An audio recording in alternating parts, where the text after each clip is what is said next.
ayat-ayat Al-Quran yang menceritakan bagaimana Nabi Ibrahim itu merobohkan berhala-berhala saat Raja Namrud itu berpesta pora, sehingga Nabi Ibrahim dipanggil dan dipertanyakan siapa yang menghancurkan berhala ini. Nabi Ibrahim dengan berani menunjukkan bahwa di berhala besar itu si Raja Jalut mengatakan bahwa nggak mungkin, dia kan ini berhala. Terus dengan logika terbalik, Nabi Ibrahim alaihissalam kemudian menambahkan bahwa ya kalau begitu kenapa Anda ingin menyembah sesuatu yang juga diciptakan, yang tidak bisa mendengar dan tidak bisa melihat, yaitu berhala itu sendiri. Itu peristiwa itu direkam oleh Al-Quran, dan for your information, di situ usia Nabi Ibrahim alaihissalam masih sangat belia atau masih sangat muda.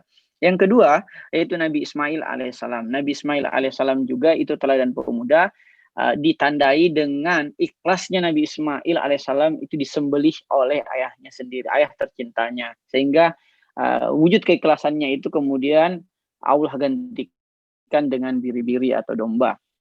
Inilah yang kemudian ditandai sebagai momentum Idul Kurban atau Idul Adha setiap tahunnya bagi umat Muslim.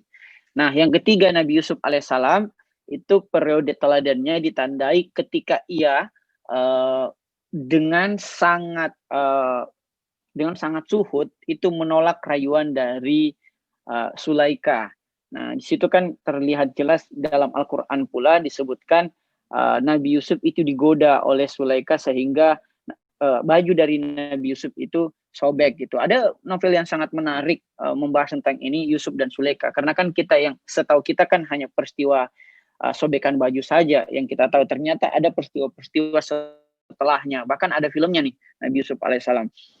Sampai saat Sulaika itu sangat tua dan menanti Nabi Yusuf ketika Nabi Yusuf selesai di penjara dan telah menjadi bendaharawan kerajaan Mesir pada waktu itu. Nah, teladan keempat pemuda yaitu Nabi Musa alaihissalam. Di usianya yang masih sangat muda, Nabi Musa alaihissalam kemudian berani keluar dari kerajaan, dalam hal ini kerajaan yang dipimpin oleh Fir'aun, dan kemudian merantau ke negeri yang mana di masyarakatnya atau di umatnya dipimpin oleh seorang nabi pula yang bernama Nabi Syuaib alaihissalam.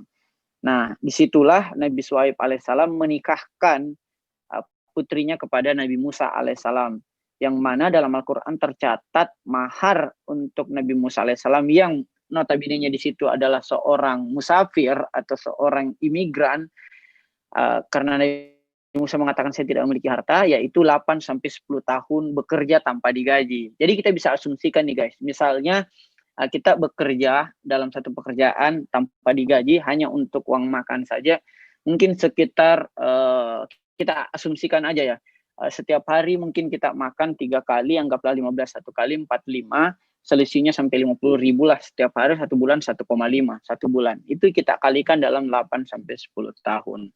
Kalau 1 tahun 1,5 itu setiap bulannya berarti ada sekitar 100, kan ada 1,5, berarti 1 tahun itu ada 15, berarti ada 18 juta 1 tahunnya. 10 tahun berarti 180 juta. 8 tahun berarti sekitar 150-an juta. Jadi sebenarnya di zaman Nabi Musa alaihissalam pun juga mahar untuk pernikahan sudah sekitar 100-an juta. Sehingga tidak ada sebenarnya alasan bagi laki-laki untuk mengatakan bahwa saya tidak mampu.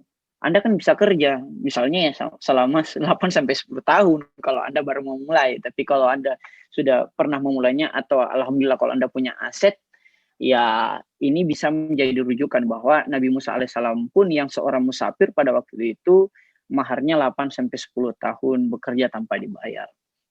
Nah, berikutnya adalah Nabi Daud alaihissalam. Di usianya yang sangat belia juga berani berhadapan-hadapan dengan Jalut, atau kalau dalam literatur barat disebut sebagai David and Goliath.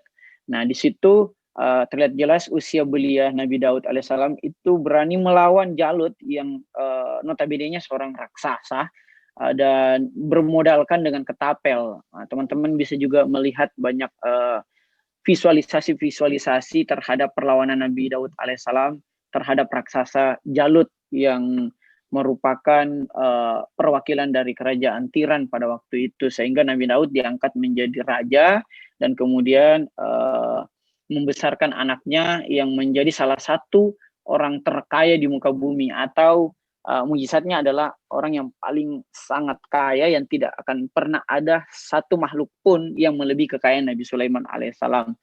Sehingga saking kayanya nih Nabi Sulaiman alaihissalam mengatakan bahwa berdoa, ya Allah, jadikanlah aku orang yang paling kaya di muka bumi ini sehingga tidak ada orang yang mendapatkan ujian kekayaan seperti saya. Itu artinya ujian bagi seorang kaya itu lebih berat sebenarnya bagi si miskin, karena si kaya ini harus mempertanggungjawabkan kekayaannya, baik itu dari mana ia peroleh dan untuk apa ia belanjakan kekayaannya tersebut. Jadi sebenarnya kekayaan itu tanggung jawab atau ujian. Ini menurut Nabi Sulaiman alaihissalam. Jadi kalau kita mau bandingkan sama kekayaan Rockefeller, Rothschild, atau Bill Gates atau sebagai alaihissalam. Bahkan kekayaan Nabi Sulaiman alaihissalam itu ditimbunkan di bawah masjid Palestina yang sekarang diperebutkan oleh Israel. Nah, yang keenam, masih sangat muda, Nabi Yahya ini sudah diangkat sebagai nabi, yaitu usianya 5 tahun. Salah satu mukjizat dari Nabi Yahya alaihissalam adalah dapat melihat personifikasi neraka di muka bumi. Jadi ketika orang melakukan dosa, yang tampak di hadapan Nabi Yahya alaihissalam adalah siksa neraka apa yang mendera orang tersebut. Jadi seringkali Nabi Yahya ini lari ketakutan ketika berhadapan dengan masyarakat karena dia melihat dosa-dosa masyarakat tersebut dan membayangkan siksa neraka apa yang mendera masyarakat tersebut gitu. Nah, yang ketujuh adalah sepupu dari Nabi Yahya alaihissalam, yaitu Sayyidah Maryam alaihissalam. Nabi Yahya kan anak dari Nabi Zakaria alaihissalam.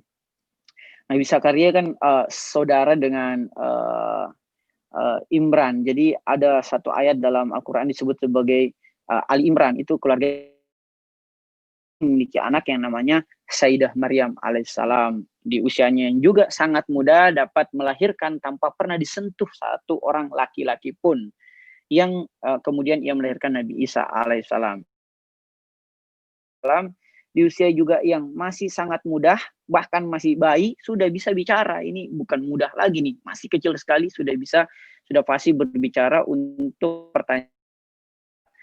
pertanyaan umat pada waktu itu terhadap dari mana dia bisa melahirkan Nabi Isa alaihissalam yang menjawab.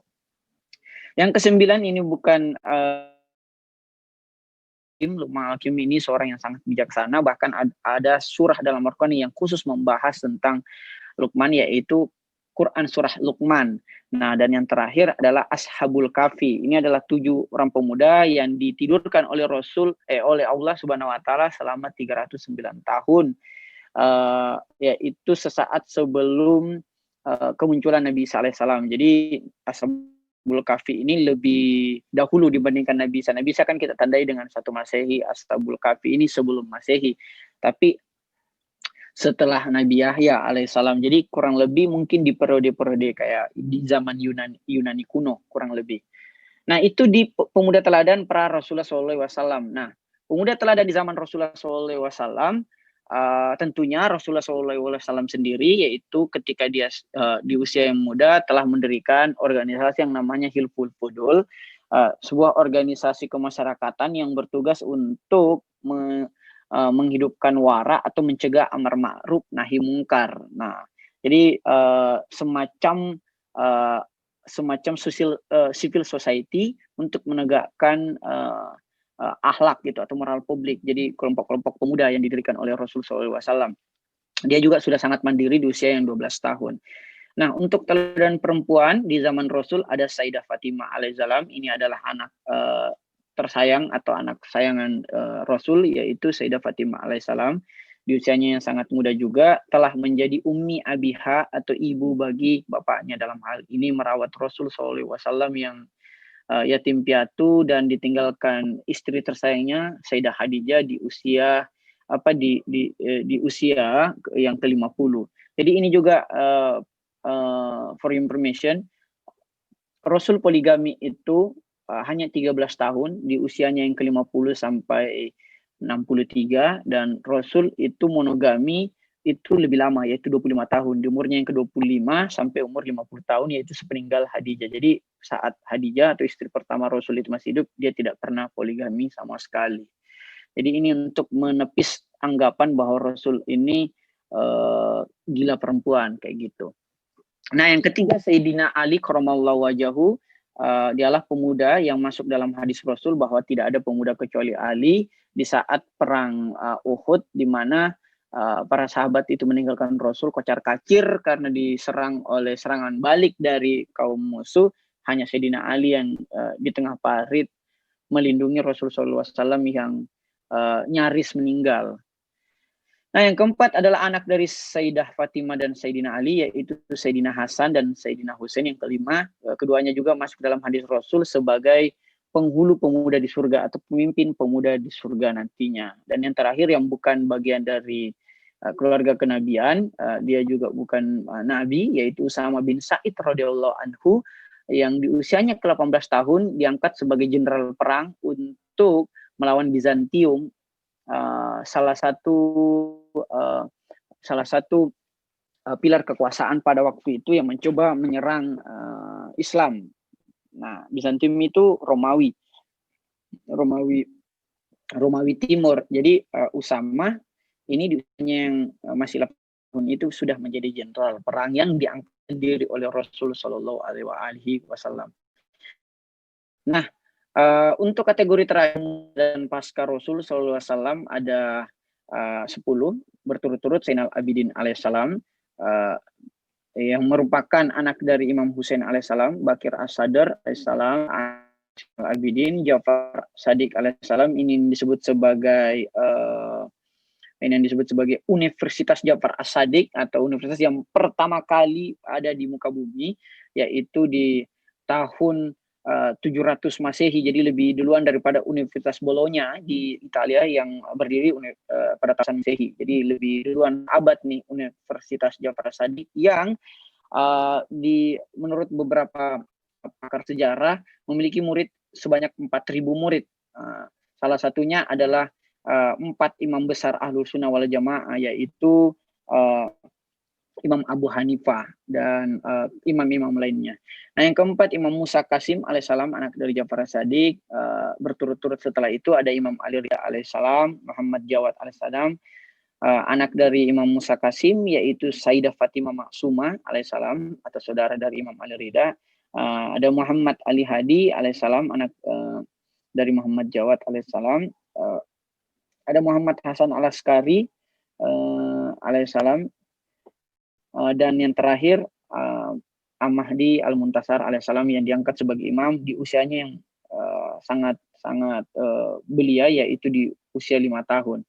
Nah, adapun usia pemuda teladan dapat kita pokokkan misalnya di kategori Nabi alaihissalam diangkat sebagai Nabi ketika usianya masih muda. Jadi banyak itu Nabi ini diangkat masih muda. Contohnya tadi Nabi Isa alaihissalam. Bahkan ada pula yang masih sangat-sangat kecil gitu, kayak Nabi Yahya alaihissalam, Nabi Isa alaihissalam itu bahkan masih bayi malah. Nah, untuk kategori imam sendiri rata usianya mau kalkulasi ya, dari Imam Ali alaihissalam hingga Imam Mahdi alaihissalam itu yaitu 32, 37, 47, 23, 38, 20, 35, 88, 22 dan 5 tahun. Nah, kalau kita total usia para imam ini yaitu 306 tahun. Kalau kita bagi 12 imam, maka mean atau rata dari usia imam itu diangkat pada usia 25,5 tahun atau sekitar 25 tahun. Ini juga menjadi relevan deh sabdanya Rasul SAW bahwa didiklah anakmu 25 tahun sebelum ia lahir. Itu artinya 25 tahun ini kita harus mendidik diri nih sebelum kita berkeluarga, sehingga ketika kita berkeluarga kita sudah bisa jadi imam atau bisa jadi pemimpin bagi orang lain, minimal bagi keluarga kecil kita masing-masing. Nah, sebagai penutup, bahwa setiap zaman senantiasa hadir pemuda teladan, sehingga tidak ada alasan untuk mengatakan kita mengalami kekosongan keteladanan, khususnya bagi pemuda yang tengah mencari jati dirinya. Bahwa pemuda bukan lagi mereka yang hanya disuap oleh generasi terdahulu, melainkan mereka yang menjadi teladan bagi umat manusia berkat ketekunannya dalam belajar dan keberaniannya dalam menegakkan kebenaran dan keadilan di jalan Allah Subhanahu